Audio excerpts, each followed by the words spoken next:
Добрый день, мои хорошие! Вы на канале Светланы Лосевой, и это канал о вязании. Джемпер, который я хочу вам представить сегодня, и по которому мы будем сегодня составлять видеопроект, мне очень понравился. Я нашла его в интернет-магазине Накд. И, в общем-то, мне представляется этот джемпер эталоном нежности при совсем несложном, но эффектном узоре. Данный узор реально можно запускать в массовое производство, поскольку, посмотрите внимательно, ажурные ромбы, такой, знаете, кружевной эффект, очень нарядный, эффектный, в любом цвете пряжи, на любой размер этот джемпер будет хорошо смотреться. Его можно использовать для повседневной носки, его можно использовать как эффектный выход куда-то в свет, да, с белыми брюками вообще идеально смотрится, просто интересно, приинтересно. Мои дорогие, мы будем сегодня с вами составлять описание для размера 44-46, 48-50 и 52-54. Большой я сегодня беру размах размеров. Мы будем с вами полностью проштудируем, как связать этот джемпер, все нюансы рассмотрим. Давайте полистаем с вами этот красивый джемпер. Вот такие у нас фотографии выложены были в интернет-магазине, в повседневке. Вот он так смотрится, в принципе, с зеленым цветом сочетается. Это вот такой цвет еще там есть, двухцветный такой. Но мне, конечно, бежевый вариант более нравится. Очень эффектно смотрится. Вот здесь очень хорошо виден узор. Приближаю вам его, можно рассмотреть. Я составила схему по картинке. Это так приятно, когда так укрупнять можно картинку, изображение. Вот у нас с вами все классика со спущенным рукавчиком. Вот тоже очень хорошо смотрится модельчиком.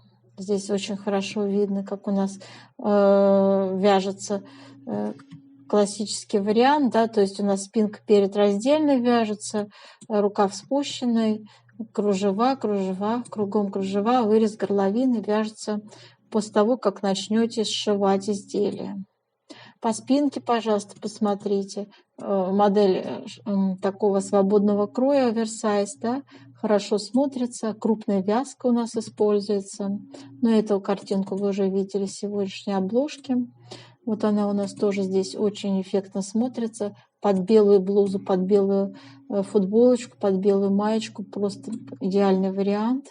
Так что, мои дорогие, решайте, вязать вам такую красоту или нет. Пряжу я подобрала выше средней толщины. То есть она у нас, можно сказать, толстая такая будет пряжа для лета.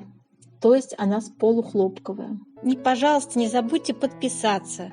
На моем канале много интересных мастер-классов по вязанию спицами и крючком. И их будет еще больше. Вы будете узнавать о новинках моего канала сразу же. Не забудьте поставить лайк под видео. Это поднятый вверх пальчик. Ваши лайки повышают рейтинг видео. Так видео попадает в вашу папочку понравившихся. Девочки, для вязания этого красивого джемпера предлагаю вам пряжу Alize Cotton Gold Pratica. Пряжа турецкого производства. В составе 55% хлопок, 45% акрил. Цвет мы используем 382, такой нежно-бежевый. 100 грамм 220 метров. Спицы номер 4. Вот таким образом выглядит наш узор. Очень красивый, необычные ромбики такие, сложно сочиненные, да. Крупная вязка, очень приятно вязать этот узор, мне бесподобно нравилось его вязать. Быстро вяжется, поскольку вязка крупная, и очень рельефно, красиво смотрится. Ажур прям-таки на весну, под низ футболочку и сверху эту красоту, ну просто бесподобно будет смотреться. Цвет вы можете, девочки, конечно, выбрать любой. Пряжу тоже можете свою какую-то подобрать, не обязательно пользоваться той, которую я предлагаю. Сейчас я вам, конечно, покажу альтернативную пряжу, Вот, и, в общем-то, вы можете воспользоваться моим предложением. Еще раз показываю вам этот красивый узор. Вяжется очень легко, несложно вяжется, схема простая, всего 10 петель у нас раппорт в высоту, в ширину и 16 рядов в высоту, то есть это несложно.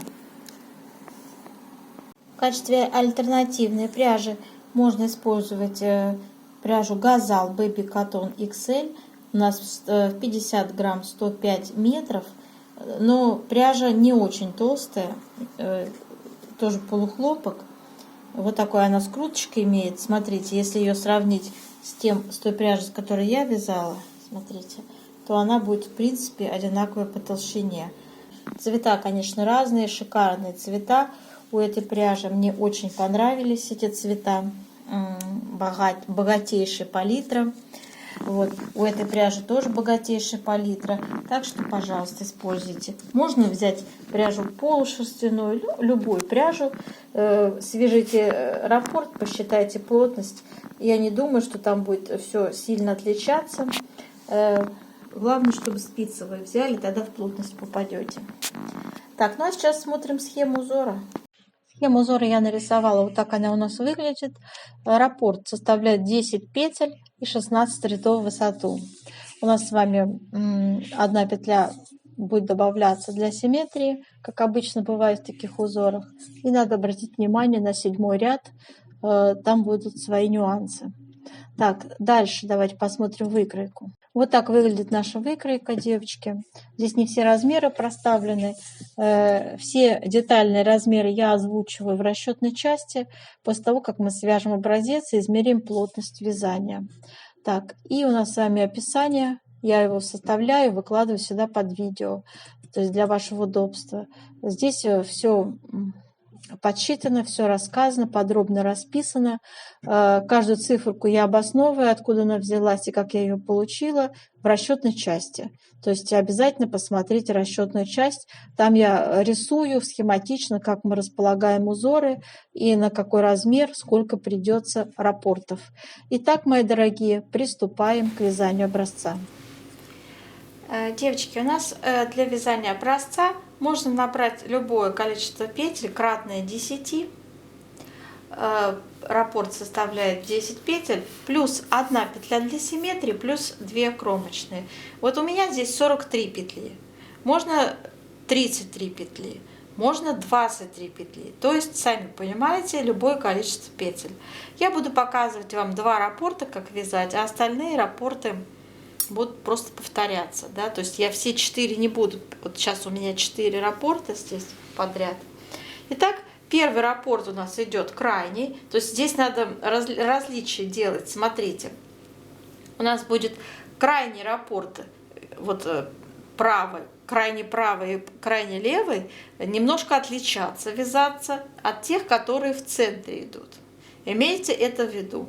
То есть вот в этом месте у нас будет вязаться с вами в центральных раппортах 3 вместе одной лицевой, а в крайних 2 вместе одной лицевой.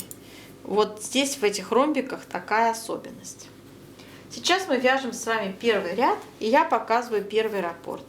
Первая петля у нас это та петля, которую мы добавляли лицевую для симметрии. И мы ее провязываем просто лицевой. И вот с этого момента начинается вязаться раппорт узора.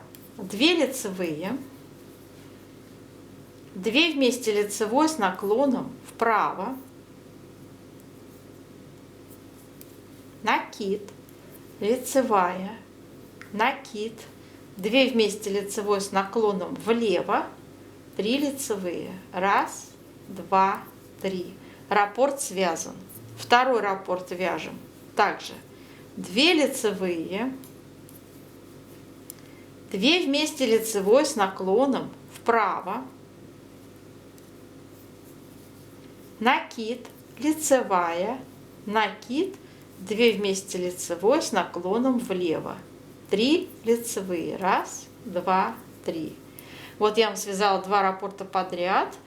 Вы продолжаете, третий, там, в общем, имейте в виду, что если у вас будет сейчас крайний раппорт, я вам покажу, как вязать, вот именно нас будет интересовать 7-й ряд. Дойдем до 7-го ряда, и там будет вот это отличие.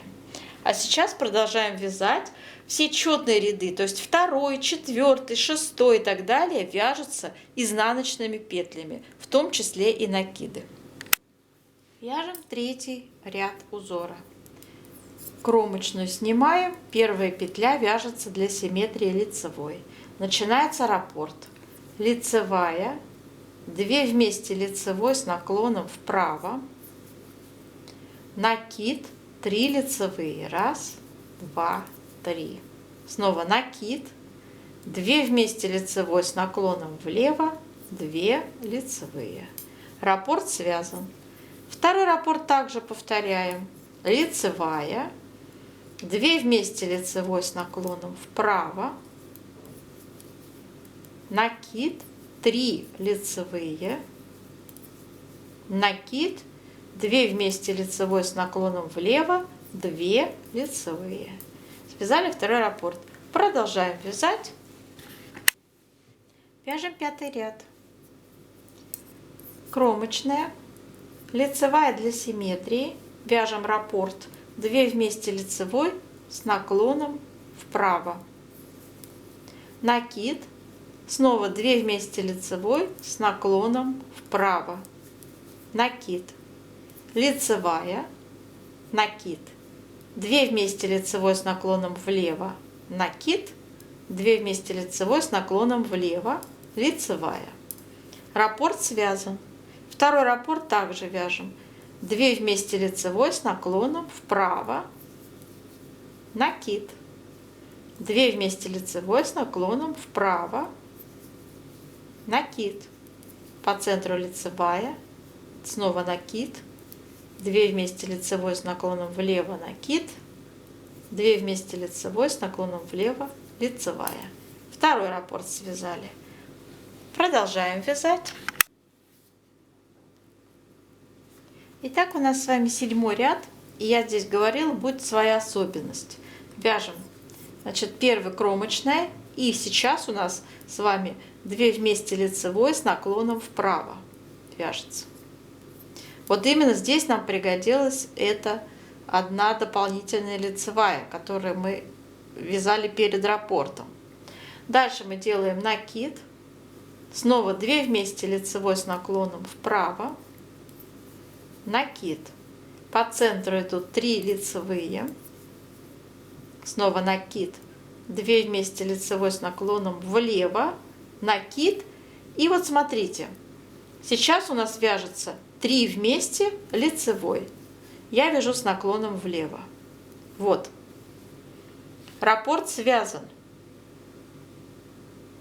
И теперь повтор раппорта идет.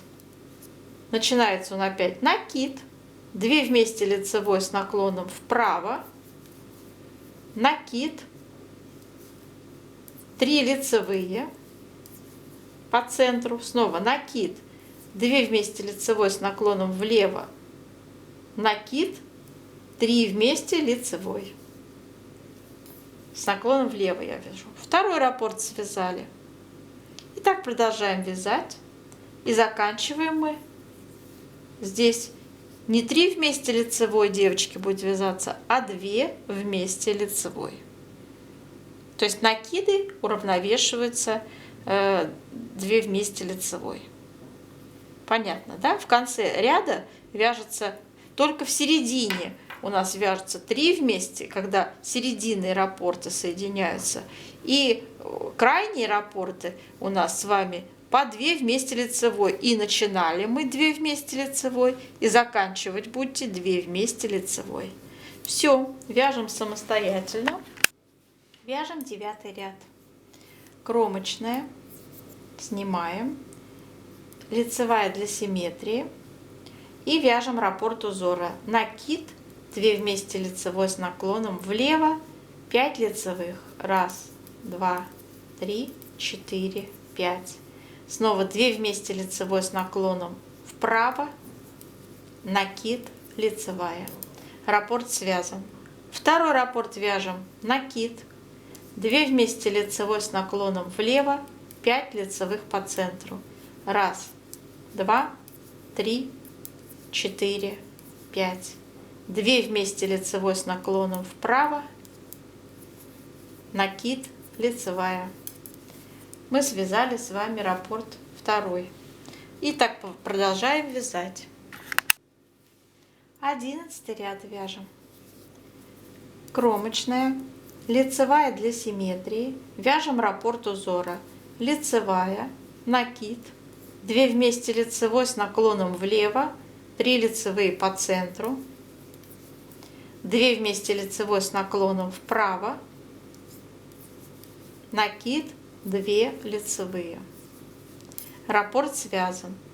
Второй раппорт вяжем. Лицевая, накид, 2 вместе лицевой с наклоном влево, 3 лицевые, 2 вместе лицевой с наклоном вправо, накид, 2 лицевые.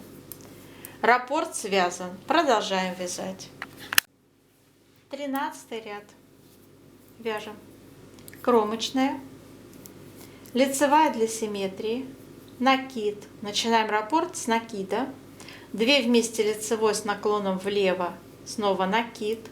2 вместе лицевой с наклоном влево, по центру 1 лицевая. Затем 2 вместе лицевой с наклоном вправо, накид, 2 вместе лицевой с наклоном вправо, накид, лицевая. Раппорт связан. Вяжем второй раппорт. Накид, 2 вместе лицевой с наклоном влево, накид, 2 вместе лицевой с наклоном влево, по центру лицевая, 2 вместе лицевой с наклоном вправо, накид, 2 вместе лицевой с наклоном вправо, накид, лицевая. Раппорт второй связан. Продолжаем вязать. 15 ряд узора. Первая петля кромочная, вторая петля лицевая для симметрии. Начинаем вязать раппорт узора. Лицевая, накид, 2 вместе лицевой с наклоном влево, накид, 3 вместе лицевой с наклоном влево, накид, 2 вместе лицевой с наклоном вправо, накид, 2 лицевые. Раппорт связан. Вяжем второй раппорт. Снова лицевая, накид, 2 вместе лицевой с наклоном влево, накид, 3 вместе лицевой с наклоном влево, накид, 2 вместе лицевой с наклоном вправо, накид, 3 лицевые. Второй раппорт связали. Продолжаем вязать с вами, девочки. Узор. Вот такой у нас с вами получился узор. 16 ряд мы вяжем, как смотрят петли, то есть изнаночные петли, и все. И повтор раппорта с первого ряда. Сейчас наша задача сделать влажную тепловую обработку образца, выпрямить и измерить плотность. Горячим паром обдаем наш образец. И теперь тянем во влажном состоянии наше полотно.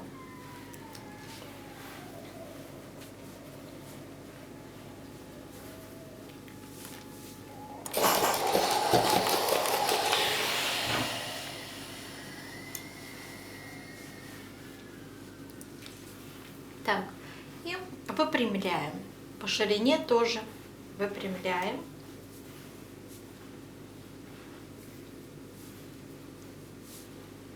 Обращаю внимание на кромочные.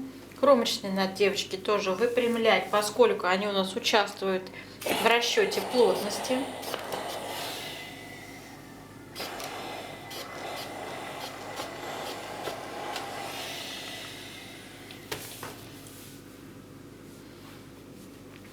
Так, все ровно лежит, оставляем сохнуть.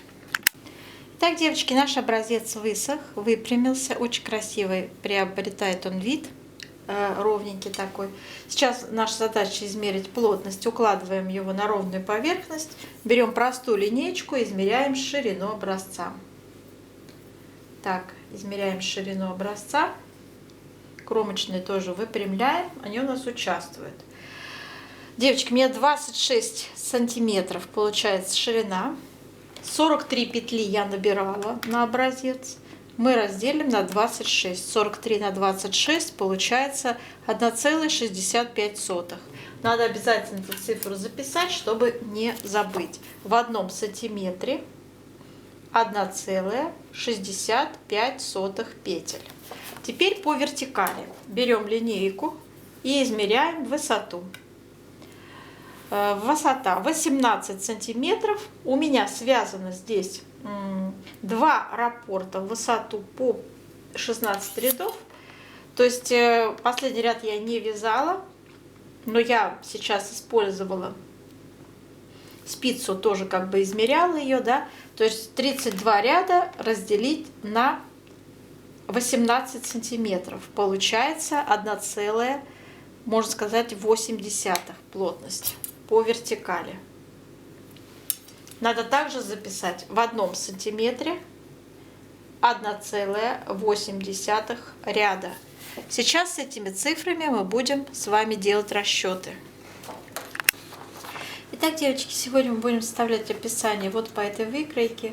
Размер 44, 46, 48, 50 у нас используется сегодня в расчетах. Вы можете сделать размер на больший, если увеличите ширину спинки переда. Для первого размера будет 50 сантиметров ширина спинки переда. Для второго размера 56 сантиметров. Если вам понадобится 52-54 размера, девочки, то я вам сейчас помогу сказать 54, 52, 54. Смотрите, ну можно взять 61 сантиметр ширину спинки переда, да, и 61 умножить на нашу плотность, которую мы только что посчитали, 1,65 по горизонтали, это будет 101 петля. То есть вот 101 петлю, ну 103, скорее всего, девочки, берите 103 петли, то есть это 62 сантиметра. И у вас 10 раппортов по 10 петель умещается, 1 петля для симметрии плюс 2 кромочные, образует как раз 103 петли. Для первого размера я взяла 83 петли, для второго размера 93 петли и для третьего 103 петли. Да? То есть понятно. То есть здесь у нас с вами 8 раппортов по 10 петель. Да?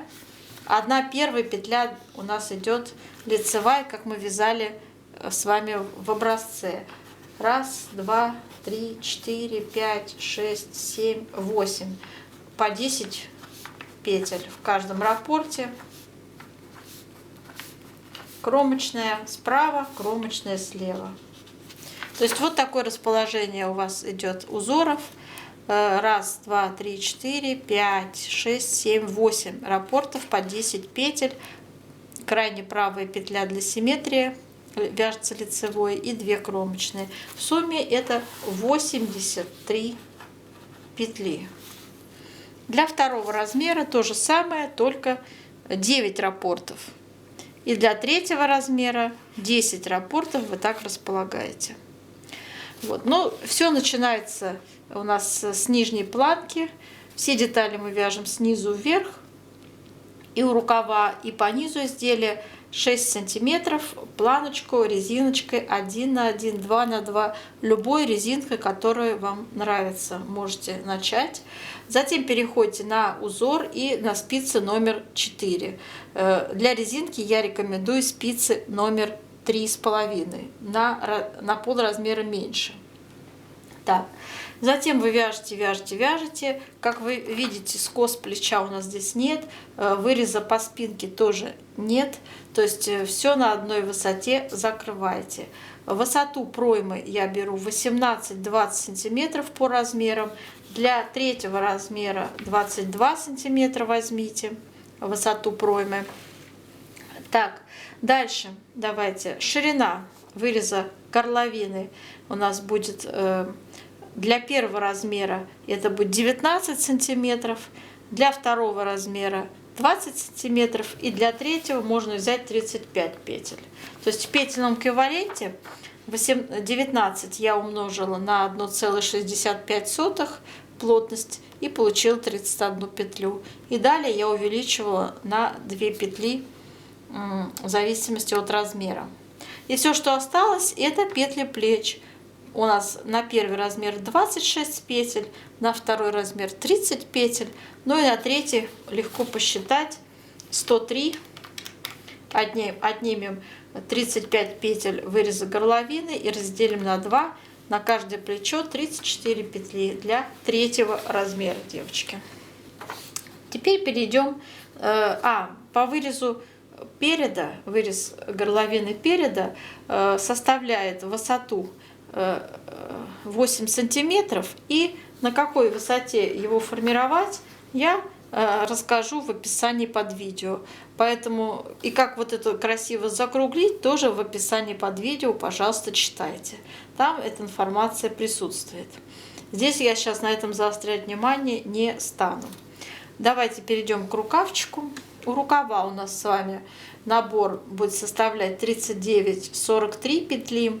43 можно для второго размера также воспользоваться этой меркой. Далее вы вяжете резинку, и в последнем изнаночном ряду количество петель надо довести до 53. То есть равномерно прибавить 14 и 10 петель на второй размер, на второй, третий. 53 петли, это значит, что у вас 5 раппортов. Также начинаете 1 лицевая, затем 5 раппортов по 10 петель, кромочная справа и слева. То есть вот такое расположение у вас будет узоров, когда вы начнете вот здесь вязать узор. В самой широкой части рукава у вас будет на первый размер 59 петель, на второй 65 петель. Как считала? Смотрите, вот эта величина 18 сантиметров, здесь вот тоже стоит эта мерка, это 36 сантиметров, да, если полный рукав брать. Вот я 36, девочки, умножила на плотность по горизонтали 1,65 и получила 59 петель. Итак, 59 петель у вас в верхней части рукава. Отнять 53 по низу рукава, 6 петель. Надо будет всего прибавить. То есть по скосу рукава вам надо будет прибавить 3 петли всего. И для третьего размера у нас 44 умножить на 1,65, это будет 73 петли. И из 73 петель отнять 53 по низу, 20. То есть надо будет прибавить 10 петель. Все петли, которые вам понадобится прибавить по скосу, надо будет прибавки делать через равное расстояние. Чтобы посчитать это расстояние, необходимо знать высоту скоса. В моем случае длина рукава составляет 46 сантиметров вместе с нижней планкой. То есть сам скос без планки будет 40 сантиметров. 40 сантиметров я умножаю на нашу плотность по вертикали. 40 умножить на 1,8 получим 72 ряда. И теперь эти 72 ряда надо разделить на 3. То есть это первый размер у нас по скосу. В каждом 24 ряду будут прибавки. Второй размер 65 петель отнять 53 по низу. Это будет 12 разделить на 2 скоса по 6 петель. 72 разделить на 6, это будет в каждом 12 ряду. Надо делать прибавки. И для третьего размера прибавить надо 10 петель по скосу. Для этого надо 72 разделить на 10. Это получится в каждом 7 ряду прибавки делаются. Таким образом, мерку длины рукава, пожалуйста, под себя откорректируйте и пересчитайте равномерные прибавки по скосу для себя. Общая длина изделия у меня, длина нашего джемпера, я взяла 60 сантиметров, девочки, на все размеры. Мерка тоже очень индивидуальная, пожалуйста, под себя ее откорректируйте. Вот. И также все размеры вертикальные перевожу в ряды. Когда будете вязать, пожалуйста, используйте все размеры в рядах. Не надо ничего мерить сантиметрами. После стирки ваше изделие вытянется, и та длина, которую вы намерили сантиметрами, станет совсем другой. А вот если вы посчитаете рядами с применением коэффициента плотности по горизонтали и по вертикали, как мы с вами считали, вот, то тут будет все в порядке. Ну все, мои дорогие. Смотрите описание под видео. Я желаю вам удачи. До новых встреч.